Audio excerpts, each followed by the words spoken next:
Hello everyone, it's Shane Kanto, your Wasteland reviewer, and I'm here to review Lovecraft Country.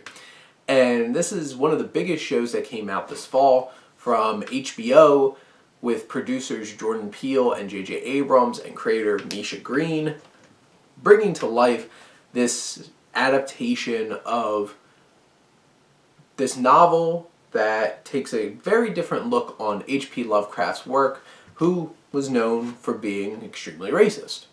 And them kind of like taking it back and putting interesting spins on his stories, his ideas. And right off the bat, the one big negative I had with the show is it tries to do so much. There's so many moving parts of the show, and there's some pretty confusing moments with like the fantasy elements and stuff like that. And it's a lot. These 10 episodes, it's a lot. And trying to balance all these characters, all these thoughts, all these themes. But in the end, it's ambitious as hell and is a crazy ride. And each episode has its own feats of taking certain ideas and really making them work. There's some really scary imagery, scary moments, scary creatures, including these giant monster things in like the first episode, and these creepy, crooked smiled, clawed little creature girls later in the season. And then you have this thing where it's like nine-tailed woman who like kills the men she has sex with. All of her tails like insert into them. And all of these different ideas. There's an episode that feels like an Indiana Jones episode or like National Treasure. You have all of these different fun ideas all strung together. There's like this crazy body swapping one, and at the heart of every episode is fighting prejudice and racism and discrimination. And there's very strong themes in this show and really strong performances from Jonathan Majors is fantastic as Atticus, our main character.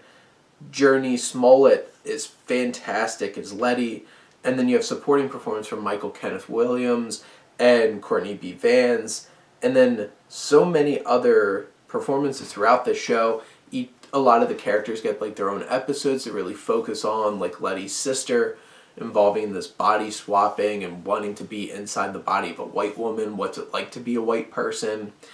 And there's one particular character, Hippolyta, who gets sent through time and space, experiencing all these different eras in human history, like all this time travel kind of stuff, quantum leaping. There's so many crazy things going on in the show. You could appreciate each episode. Some of the commentary, I guess, could be a little on the nose, but some of it's really biting and really, like, pulls no punches, very raw. And this show makes you feel some things. And will scare the crap out of you at some points.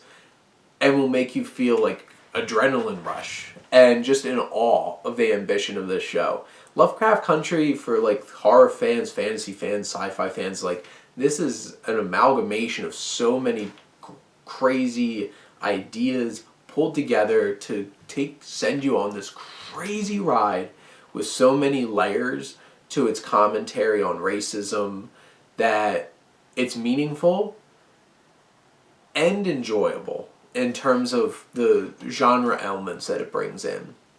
Like I said, it's a little hard to follow with all the different characters and all the plot threads, and some of it, even after finishing the show, I'm like, I don't know if that really made a whole lot of sense to me.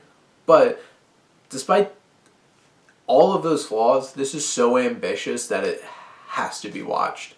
So go check out Lovecraft Country. You can watch it all on HBO Max right now. But those are my thoughts on Lovecraft Country. Let me know what you think, and let's talk some TV. But thank you as always for tuning in and supporting your Wasteland reviewer.